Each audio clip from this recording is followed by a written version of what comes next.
Bismillahirrahmanirrahim. Assalamualaikum warahmatullahi wabarakatuh.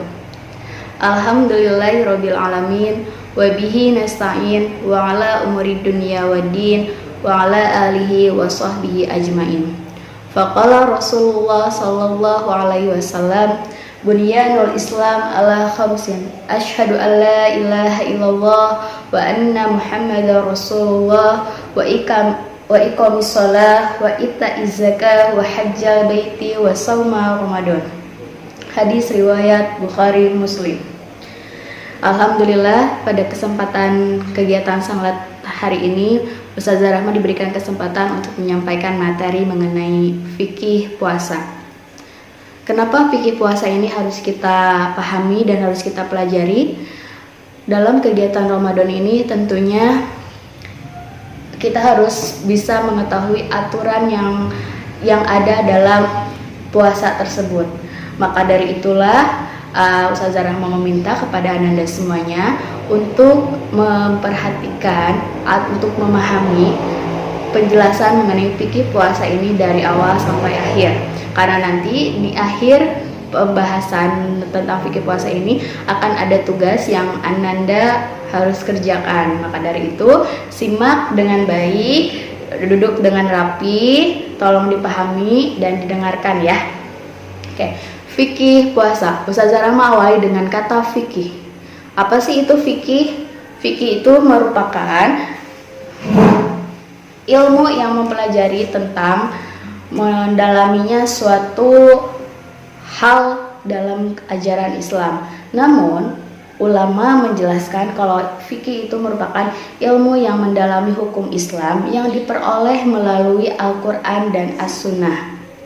Lalu puasa itu sendiri apa pengertiannya Ustazah? Puasa itu menurut puasa berasal dari bahasa Arab ya. Yang pertama dari bahasa Arab yaitu as-saumu atau asyam. Lalu pengertiannya ini dibagi dua. Puasa ini ada yang menurut bahasa, ada yang menurut istilah. Kalau menurut bahasa, puasa itu merupakan al-imsak yang artinya menahan. Sedangkan menurut istilah, puasa adalah sesuatu yang kita lakukan untuk menahan diri dari makan, dari minum, dari hal-hal yang membatalkan puasa, mulai dari terbit fajar hingga sampai terbenamnya matahari. Lalu, apakah hukumnya puasa itu dalam bulan Ramadan? Tentunya puasa dalam Ramadan ini termasuk hukumnya adalah wajib. Apa itu wajib? Wajib itu adalah segala sesuatu yang harus kita kerjakan dan tidak boleh kita tinggalkan, karena ketika kita mengerjakan maka kita akan mendapatkan pahala, namun ketika kita meninggalkan kita akan mendapatkan dosa. Apakah di dalam Islam hukum itu hanya wajib saja? Tidak. Di dalam Islam memiliki 5 macam hukum. Yang pertama ada wajib, yang kedua ada sunnah, yang ketiga ada makruh, yang keempat ada mubah, dan yang kelima ada haram. Artinya apa dari setiap macam-macam hukum tersebut? Yang pertama wajib, artinya adalah ketika kita menjalankan maka kita mendapatkan pahala, ketika kita meninggalkan maka kita akan mendapatkan dosa. Contohnya adalah yang wajib itu kayak seperti sholat, ibadah puasa di bulan Ramadan sekarang. Terus yang keduanya sunnah. Sunnah itu adalah segala sesuatu yang kita kerjakan maka kita akan mendapatkan pahala. Ketika kita tinggalkan maka kita tidak akan mendapatkan apa-apa. Contohnya seperti sholat duha, ketika puasa Senin Kamis itu merupakan ibadah-ibadah sunnah. Kalau emang seandainya kita ingin memperbanyak pahala kita, amal ibadah kita, maka perintah-perintah Allah dalam hal-hal sunat boleh kita laksanakan. Yang ketiganya adalah makruh. Makruh adalah suatu perkara yang dianjurkan untuk tidak dilakukan. Jika dilakukan itu tidak berdosa. Contoh, namun jika ditinggalkan akan mendapatkan pahala. Contohnya apa? Ketika kita makan sambil berdiri. Makan sambil berdiri itu hukumnya adalah makruh, karena ketika kita dijalankan itu kita tidak dapat dosa, tapi ketika kita melakukan pun itu akan mendapatkan pahala. Nah, berarti kalau ustazahnya yang selalu mengingatkan kalian di sekolah kalau makan sambil berdiri, berarti itu merupakan salah satu bentuk amal pahala yang akan kalian dapatkan ketika kalian menjalankan tersebut. Terus kalau kalian misalkan makannya sambil berdiri, itu sebenarnya nggak dapat dosa juga, cuman kurang baik aja gitu kan, karena makan pun ada adabnya, karena makan yang baik adalah dengan duduk yang rapi dan tertib, tidak dengan jalan-jalan apalagi berdiri ya. Tuh. Yang ketiganya adalah mubah boleh mengerjakan suatu perkara tanpa mendapatkan pahala. Contohnya, tapi tidak dapat dosa juga ya. Jadi tidak dapat pahala, tidak dapat dosa kalau mubah itu. Contohnya ketika kita makan dan minum. Kenapa kita harus makan dan minum? Tujuannya adalah karena tubuh kita kan membutuhkan nutrisi, membutuhkan masukan ya. Biar kita ibadahnya baik, biar kita mencari ilmu yang lebih semangat, biar kita badannya tidak sakit, karena ketika kita menyakiti tubuh kita dengan tidak makan atau tidak minum, sama aja kita mendolimi diri kita sendiri. Yang terakhir adalah haram. Kalau haram tentunya ketika kita menjalankan sesuatu yang haram tersebut kita akan mendapatkan dosa. Namun ketika kita meninggalkan maka kita akan mendapatkan pahala. Contohnya adalah seperti mencuri, terus apalagi melakukan maksiat, itu pun maksiat yang tentunya Allah larang ya, itu udah pasti hukumnya adalah haram. Nah itu mengenai tentang macam-macam hukum dalam Islam. Nah selanjutnya yaitu mengenai syarat wajib puasa. Syarat wajib puasa itu ada 4. Yang pertama adalah Islam. Orang yang menjalankan puasa itu hanya diwajibkan oleh orang atau oleh seorang muslim yang beragama Islam. Kalau agama yang lain itu tidak diwajibkan, mungkin di dalam aturan agamanya tidak ada untuk berpuasa ya. Yang keduanya adalah balik. Balik di sini dia sudah cukup umur, sudah masuk ketentuan syariat Islam. Mungkin kalau untuk ahwat balik itu masuk ketika usia 9 tahun. Kalau untuk ikhwannya masuk pada usia 12 tahun. Lalu ustazah saya kan namanya masih kecil gitu, misalkan usia saya belum 9 tahun atau saya baru mau menginjak 9 tahun ya, karena yang namanya ibadah itu harus belajar dari kecil. Kalau tidak dibiasakan dari kecil mau kapan lagi, biar nanti udah besarnya lebih terbiasa. Selain itu berarti khususnya untuk kelas 5 atau kelas 6 mungkin yang udah datang bulan ataupun udah haid, itu puasanya nanti wajib diqodho ya. Dan itu udah masuk balik banget gitu kan. Yang ketiganya berakal. Nah, orang yang mau melaksanakan puasa ini adalah orang yang berakal, tidak wajib untuk orang yang tidak berakal. Contohnya orang gila itu tidak diwajibkan untuk berpuasa. Yang keempatnya adalah puasa. Puasa di sini adalah dia mampu menjalankan ibadah puasa ini dengan baik, dengan lancar. Tapi kalau seandainya kondisinya tidak sehat dalam artian sakit ataupun karena udah sepuh, udah tua banget, berarti dia merasa tidak mampu, berarti tidak wajib untuk berpuasa. Jadi syarat wajib puasa itu ada 4. Yang pertama Islam, yang kedua balik, yang ketiga berakal, dan yang keempat adalah puasa atau mampu. Lalu yang selanjutnya adalah tentang rukun puasa. Rukun puasa di sini ada 2. Ustazah, rukun itu apa sih? Rukun itu adalah sesuatu yang harus ada dan yang harus kita lakukan sebelum melakukan pekerjaan tersebut. Contohnya kan kita mau melakukan ibadah puasa. Berarti apa yang harus kita lakukan? Yaitu yang pertama adalah niat. Niat pada malam hari bagi puasa wajib. Misalkan kalau ustazah aku lupa nih malamnya nggak niatnya tuh ingetnya itu pas udah jam 7 jam 8. Ketika kalian ingat di jam itu, maka ketika itu kalian harus berniat untuk berpuasa. Tapi diusahakan lebih baik khawatir lebih kita mencari amalnya, lebih baik kalian untuk berpuasanya niatnya itu di malam hari. Kalau kalian nanti niat lagi pas sahur itu lebih baik lagi kayak gitu ya. Yang keduanya, rukun puasa itu adalah menahan diri dari segala hal yang membatalkan puasa dari terbit fajar hingga matahari terbenam. Itu. Jadi rukun puasa hanya ada dua. Yang pertama niat, yang kedua mampu menahan diri dari segala hal. Bukan hanya sekadar menahan diri dari lapar aja ya, bukan dari makan, dari minum, tapi kita pun harus menahan hawa nafsu kita, emosi kita, bahasa-bahasa kita pun yang kita kan harus jaga. Nggak boleh sampai kita mengungkapkan kata-kata yang kurang baik ketika berpuasa. Nah, lalu ketentuan dimulainya puasa Ramadan itu sebenarnya ketika kapan sih Ustazah? Nah, ketentuan bulan Ramadan itu dilaksanakan karena 5 hal. Yang pertama, karena melihatnya ruqyat bulan dengan disaksikan 2 orang saksi yang ada di depan hakim.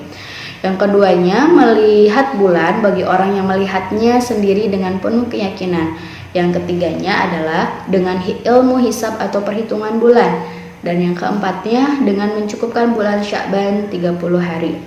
Yang kelimanya, mendengar kabar yang mutawatir, yaitu kabar banyak orang yang tidak mungkin terjadi kebohongan. Nah, itu merupakan salah satu ciri atau ketentuan yang akan dilaksanakannya ibadah Ramadan. Kayak gitu. Yang selanjutnya adalah sunnah-sunnah puasa. Nah, dalam puasa ini apa aja sih sunnah yang harus kita kerjakan, dan hal-hal yang makruh dalam berpuasa itu apa saja? Nah, di sini kalau Ustazah Rahma jelaskan terlebih dahulu mengenai sunnah puasa. Yang pertama, sunnah puasa itu adalah menyegerakan berbuka apabila telah datang waktu berbuka. Jadi misalkan kalian berada dalam satu perjalanan, posisi lagi di mobil tidak ada apa-apa kecuali ada air minum aja. Nah, maka terus kalian mendengar ada suara azan, maka ketika itulah kalian harus langsung berbuka puasa dengan seadanya aja ya, minimal membatali dulu dengan air putih kayak gitu, atau yang ada pada saat kalian berbuka. Lalu yang keduanya, lebih dulu berbuka dengan kurma atau sesuatu yang manis. Kenapa harus dengan kurma? Tidak mesti sih sebenarnya. Mungkin kalau zaman dulu kan tidak ada seperti sekarang ya, sop buah ataupun es yang lainnya lah yang ngebuat manis gitu kan. Tapi kalau zaman dulu kan adanya kurma. Jadi disunahkan untuk berbuka itu dengan kurma bila ada. Bila tidak ada tidak apa-apa. Tidak usah mesti harus ada. Yang ketiganya, berdoa sewaktu akan berbuka dan makan sahur. Jadi diusahakan ketika kita udah membaca doa berbuka puasa, kita pun ucapkan doa apa yang ingin kita inginkan, apa yang ingin kita panjatkan ketika berbuka puasa tersebut. Dan yang keempatnya, mengakhirkan makan sahur sampai kira-kira 15 atau 20 menit sebelum fajar. Karena kalau kita sahurnya terlalu malam, itu nanti khawatirnya masih subuh atau masih pagi, perut kita nanti kerasa lapar ya kan. Jadi diusahakan jangan terlalu malam, waktunya yang agak ya minimal setengah 4 atau jam 4 lah ya. Jadi sebelum fajar diusahakan, tapi jangan terlalu mepet juga ke waktu subuh. Nah, yang kelimanya yaitu memberi berbuka terhadap orang yang berpuasa. Nah, karena kan apalagi di bulan Ramadan ini Allah sangat banyak sekali memberikan berlipat-lipat pahala kepada seluruh umat muslim ini dengan berlomba-lomba memberikan kebaikan. Maka diantaranya kita bisa berbuka terhadap membagi makanan terhadap orang yang berpuasa. Misalkan kalau di rumah Ustazah aku bingung mau bagi ke siapa ya makanannya, atau memberi berbuka terhadap orang yang berpuasa itu misalkan mau ke tetangga, mau ke nenek kita yang ada sekitar rumah, atau kalian membantu mempersiapkan untuk berbuka puasa pun itu menjadi salah satu pahala untuk kalian juga. Terus memperbanyak sedekah selama dalam bulan Ramadan, yang tadi Ustazah Rahma sebutkan, memperbanyak membaca Al-Quran tentunya ya, apalagi bulan Ramadan ini merupakan bulan dimana diturunkannya Al-Quran. Jadi Allah sangat melipat-lipat gandakan pahala kebaikan yang kita kerjakan di bulan Ramadan ini. Yang terakhirnya adalah itikaf di dalam masjid atau melakukan berzikir dan berdoa kepada Allah. Ustazah aku mau itikaf, tapi kan katanya di masjidnya juga nggak boleh, masjidnya ditutup. kalian boleh melaksanakan itikaf di rumah, karena itikaf tidak mesti harus di masjid, karena sesungguhnya masjid kita adalah hati kita. Kan tujuannya kita ke masjid mau apa? Mau ibadah kan? Kalau seandainya hati kitanya kotor, walaupun kita datang ke masjid hanya misalkan menumpang tidur atau menumpang ngobrol di masjidnya, sama aja bohong. Nah, maka dari itu kita lakukan itikaf sebisa mungkin di rumah pun tidak apa-apa, karena kan tujuannya itikaf kita melakukan ibadah malam dengan memperbanyak doa, berzikir, membaca Al-Quran, atau melakukan ibadah sunnah yang lainnya. Itu salah satu itikaf juga. Yang selanjutnya adalah hal-hal yang membatalkan puasa. Hal-hal yang membatalkan puasa adalah yang pertama, memasukkan sesuatu ke dalam lubang rongga badan. Contohnya apa aja sih lubang rongga badan kita itu? Ada mulut, ada hidung, ada telinga, dan ada juga kemaluan kita ya. Nah, misalkan kalau kita memasuki makanan dengan sengaja ke mulut kita, otomatis itu batal, ya kan? Kalau misalkan memasukin air sengaja pengen biar batal puasanya, ke telinga atau ke hidung kita, itu pun sama batal juga. Lalu misalnya ustazah, aku kan disuntik nih tangan aku, paha aku atau punggung aku, itu gimana, batal nggak? Enggak, karena kan tangan, punggung, paha itu merupakan bukan lubang ya, bukan lubang, melainkan bagian dari anggota badan kita, tapi tidak ada lubangnya. Yang keduanya yaitu adalah muntah dengan disengaja. Udah tahu perut, misalkan aku kayaknya pengen muntah tapi nggak mau, terus sama kita dipaksa untuk dimuntahin gitu kan, karena sengaja pengen berbuka puasa, itu juga batal. Jadi lebih baik selagi Allah memberikan kesehatan kepada kita, lebih baik puasanya full dari pagi sampai nanti maghrib. Jangan dibatalkan, apalagi udah kelas 6 kelas 6 dan kelas 5 lah, kalian udah balik juga. Kalau kalian membatalkan puasa tersebut, berarti kalian harus mengkodok puasanya nanti ya. Yang ketiganya, haid dan nifas. Haid itu merupakan darah yang keluar ketika seorang akhwat ataupun perempuan, darah yang keluar dari seorang akhwat yang biasanya itu setiap bulan, itu tidak apa-apa tidak menjalankan puasa juga. Nah, misalkan nih kalian lagi berpuasa, terus tiba-tiba jam 12 siang habis sholat zuhur, terus tiba-tiba datang darah haid, maka ketika itu kalian harus buka, tidak boleh melanjutkan puasa. Kalau nifas itu biasanya disebutnya darah yang keluar ketika seorang ibu atau perempuan yang sudah melahirkan, maka dia pun tidak diwajibkan untuk berpuasa. Yang keempatnya jima, yang kelimanya gila maupun sebentar. Misalkan nih aku ngerasanya masih sadar nih sekarang, terus tiba-tiba pingsan, terus tiba-tiba dari pingsan itu aku nggak sadarkan diri, misalkan aku siapa, aku ada di mana, gilanya sebentar, maka di situ dia wajib harus berbuka puasa. Mudah-mudahan aja dengan berbuka puasanya dia tiba-tiba sadar gitu, tapi tetap harus dikodok ya. Yang keenamnya mabuk atau pingsan sepanjang hari, misalkan dari subuh sampai nanti mau buka, nggak bangun-bangun, nggak sholat gitu. Jadi lebih baik buka aja gitu. Itu pun bisa, karena kan itu merupakan salah satu hal yang membatalkan puasa. Karena nggak, ibaratnya gini loh, masa iya kita melaksanakan kewajiban Allah yang puasa, tapi kita nggak melaksanakan kewajiban yang Allah perintahkan seperti sholat, karena seharian kita tidur, sama aja bohongnya ya. Lalu yang ketujuhnya adalah murtad. Murtad itu adalah orang yang keluar dari agama Islam. Dia tentunya tidak boleh untuk melaksanakan puasa.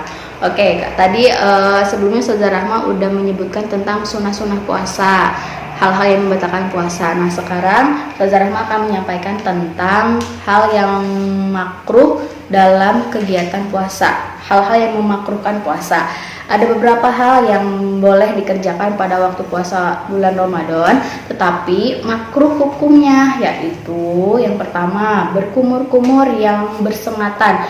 Makanya kenapa kan biasanya kalau kita kumur-kumur ketika puasa itu maksudnya gini, kumur-kumur itu kan biasanya kita laksanakannya ketika kita akan menjalankan wudhu. Namun ketika kita berpuasa, ketika berpuasa kita tidak apa-apa kalau wudhunya tidak berkumur-kumur. Kita menjalankan puasanya yang termasuk rukun wudhu saja. Apa rukun wudhu? Rukun wudhu itu, rukun wudhu kan ada 6. Yang pertama niat, yang kedua membasuh muka, yang ketiganya membasuh tangan, yang keempatnya mengusap rambut, yang kelimanya membasuh kaki, dan yang keenamnya tartib. Jadi ketika kalian tidak kumur-kumur, tidak membersihkan hidung atau memasuki air ke dalam hidung, tidak membasuh telinga, itu nggak apa-apa, tidak akan membatalkan wudhu kalian, karena itu termasuknya sunnah. Yang penting kalian melaksanakan wudhu, melaksanakan yang wajib-wajibnya saja. Yang keduanya adalah mencoba rasa atau mencicipi makanan, bukan hanya sekedar makruh ya, berarti kalau gitu mah bisa juga disebut ibaratnya sama aja batal kalau seandainya kita ya walaupun hanya sedikit gitu ibaratnya. Saudara melanjutkan kembali ya materinya. Mungkin tadi kita baru masuk ke tentang pengertian syarat wajib, rukun, ketentuan dimulainya puasa Ramadan, sunah-sunah puasa dan hal yang memakruhkannya, hal-hal yang membatalkan puasa. Nah sekarang kita masuk ke materi tentang orang yang boleh tidak berpuasa. Orang yang boleh tidak berpuasa ini ada 2 golongan yang boleh meninggalkan puasa pada bulan Ramadan ya tentunya. Yang pertama, boleh meninggalkan puasa tetapi wajib qada. Yang keduanya, orang-orang yang tidak wajib qada tetapi wajib fidyah. Nah, yang pertama dulu ya, Ustazah Rama akan menjelaskan tentang boleh meninggalkan puasa tetapi wajib qada. Orang-orang yang boleh tidak berpuasa tetapi wajib mengqada. Mengqada itu berarti mengganti puasanya ya di hari lain sebanyak bilangan yang ditinggalkannya, yaitu yang pertama adalah orang yang sakit gitu kan, orang yang sedang sakit dan sakitnya akan memberi madarat baginya, atau jika berpuasa akan bertambah lama. Jadi orang yang sakit lebih baik diusahakan tidak untuk melaksanakan puasa terlebih dahulu. Jadi nunggu sehat dulu aja sakitnya. Nah kan selama 1 Ramadan itu 30 hari, misalkan dia sakitnya selama 1 minggu, berarti dia wajib mengqadanya ketika nanti itu selama 1 minggu tersebut.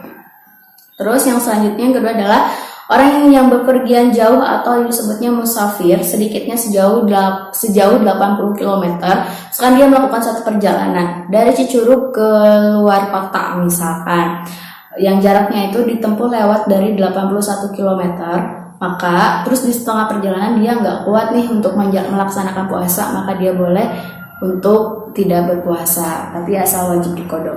Lalu orang yang hamil atau yang orang yang hamil, orang yang sedang menyusui, itu pun diperbolehkan tidak untuk berpuasa, namun tetap harus dihitung tidak berpuasanya berapa hari. Dan yang kelimanya adalah orang yang haid ataupun orang yang nifas, itu wajib mengqadanya juga. Yang terakhir yaitu juga orang yang batal puasanya karena salah satu sebab yang membatalkan. Ya misalkan dia lagi puasa terus disebabkan karena entah itu muntahnya disengaja, berarti dia wajib mengqadanya tersebut. Lalu kalau orang yang tidak wajib qada tetapi wajib fidyah itu siapa? Orang yang sakit tidak ada harapan akan sembuh selama 1 bulan, dia full sakit gitu kan. Dia nggak usah diqada selama 30 hari, dia hanya diwajibkan untuk membayar fidyah saja. Lalu orang yang lemah karena sudah tua yang tidak kuat berpuasa, contohnya mungkin kakek-kakek atau nenek-nenek, itu diperbolehkan tidak untuk berpuasa, berarti dia diwajibkan untuk membayar fidyah. Nah sekarang masuk ke puasa sunnah. Puasa sunnah itu banyak ya. Selain puasa Senin Kamis, ada puasa 6 hari pada bulan Syawal, puasa hari Arafah yaitu tanggal 9 Zulhijjah. Kecuali orang yang sedang mengerjakan ibadah haji, maka tidak disunahkan atasnya, berarti dia tidak diharuskan untuk berpuasa di tanggal 9 Zulhijjah tersebut. Yang selanjutnya adalah puasa hari Asyura yang dilaksanakan pada 10 Muharram. Yang keempatnya puasa bulan Sya'ban. Terus puasa di tengah bulan, ya ibaratnya puasa tanggal 13, 14, 15 Hijriah ya, tentunya bukan puasa di bulan Masehi. Tuh. Terus tadi kan hari-hari yang, nah sekarang sejarah akan menjelaskan lagi tentang hari-hari yang diharamkan dan dimakruhkan untuk berpuasa. Yang diharamkan berarti yang tidak diperbolehkan untuk kita berpuasa. Yang pertama adalah hari raya Idul Fitri. Nah nanti kita kan udah berpuasa ini selama 30 hari, terus nanti tanggal 1 Syawal itu kan lebaran. Nah, di tanggal 1 itu kita nggak diharuskan untuk berpuasa, justru diharamkan. Yang selanjutnya adalah ketika hari raya Idul Adha, itu pun sama, kita nggak boleh berpuasa. Yang ketiganya adalah hari tasyrik. Hari tasyrik itu adalah yaitu tanggal 11, tanggal 12, dan tanggal 13 pada bulan Zulhijjah. Kita tidak diperbolehkan untuk berpuasa. Nah, kalau hari-hari yang dilarang untuk berpuasa adalah hari-hari yang dimakruhkan ya. Kalau tadi kan yang dilarang. Sekarang hari-hari yang dimakruhkan untuk berpuasa itu pada hari Jumat, kecuali kalau telah berpuasa sejak hari sebelumnya. Terus puasa wisol. Puasa wisol itu adalah puasa yang tidak berbuka puasa hingga sahur. Misalkan kan kita dari pagi udah berpuasa ya, terus harusnya kan maghrib itu berbuka, tapi dia pas maghrib nggak berbuka, malah lanjut berpuasa sampai sahur puasanya. Terus dilanjutkan jadi selama seharian gitu berpuasanya. Yang ketiganya puasa dahri. Dahri itu puasa yang terus menerus. Dari hari Senin selama 1 bulan lah ibaratnya, itu tidak diperbolehkan karena yang berpuasa 1 bulan kan hanya puasa Ramadan, selebihnya adalah puasa sunnah. Lalu apa hikmah dari menjalankan puasa ini? Tentunya banyak pelajaran atau hikmah yang kita ambil dari puasa ini. Yang pertama adalah mendidik para mukmin supaya berperilaku baik, belajar mengendalikan hawa nafsu, mengendalikan keinginan gitu. Terus yang keduanya mendidik jiwa agar biasa dan dapat menguasai diri sehingga mudah menjalankan semua kebaikan dan meninggalkan segala larangannya. Yang ketiganya membiasakan orang yang berpuasa bersabar dan tahan uji, jadi kita nggak boleh marah-marah ya. Yang keempatnya mendidik jiwa agar dapat memegang amanat sebaik-baiknya. Karena apa? Karena orang yang berpuasa itu sebagai orang yang mendapat amanah untuk tidak makan dan minum atau hal-hal yang membatalkannya. Sedangkan amanah itu harus dapat dipegang dengan teguh, baik di hadapan orang banyak maupun di kala sendirian. Jadi kita ini ketika sekarang lagi berpuasa berarti kita lagi menjalankan amanat dari Allah. Kalau kita itu tidak boleh untuk makan, minum, dan tidak boleh marah-marah. Yang kelimanya untuk mendidik manusia agar jangan mudah lekas dipengaruhi oleh benda sekalipun ia dalam keadaan sengsara atau kelaparan. Dalam artian nih, kita melihat makanan kayaknya itu enak deh, aku ambil gitu. Aku buka itu kita harus bisa mengendalikan diri akan hal itu gitu maksudnya. Yang keenamnya ditinjau dari segi kesehatan. Puasa sangat berguna untuk menjaga dan memperbaiki kesehatan. Nah, jadi kalian jangan khawatir ketika badan kalian berpuasa, kalian takut sakit, kalian takut panas, pusing, ataupun apa yang kalian rasakan. Tapi kalian harus kuat. Justru itu bukan menimbulkan penyakit. Justru puasa itu membersihkan segala kotoran-kotoran yang ada di tubuh kita. Justru akan lebih sehat lagi gitu. Yang ketujuhnya untuk menyuburkan rasa syukur kepada Allah atas karunia yang telah diberikan kepada hambanya. Jadi kita bersyukur sampai saat ini Allah memberikan kesempatan kepada kita untuk menjalankan ibadah puasa dengan sebaik mungkin, dengan nikmat yang tak terhingga. Yang terakhir adalah menanamkan rasa cinta kasih sesama manusia, terutama terhadap orang-orang miskin, orang yang menderita kelaparan atau kesengsaraan. Berarti ini merupakan salah satu wahana atau ladang kita untuk terus berbagi, menambah amal, untuk terus menjalankan perintah Allah yang tentunya yang baik-baiknya ya. Nah, mungkin materi sanlat untuk hari ini mengenai fikih puasa Itu yang bisa Ustazah Rahma sampaikan. Kurang lebihnya mohon maaf. Segala kekurangan dan kesalahan hanya ada pada diri Ustazah Rahma. Segala kebenaran adanya pada diri Allah. Semoga Allah memberikan keberkahan kepada kita semuanya dalam menjalankan ibadah puasa ini, dan semoga semuanya bisa melaksanakan puasa dengan lancar dan sehat. Kurang lebihnya mohon maaf. Usikum wa nafsi bi taqwallah. Wassalamualaikum warahmatullahi wabarakatuh.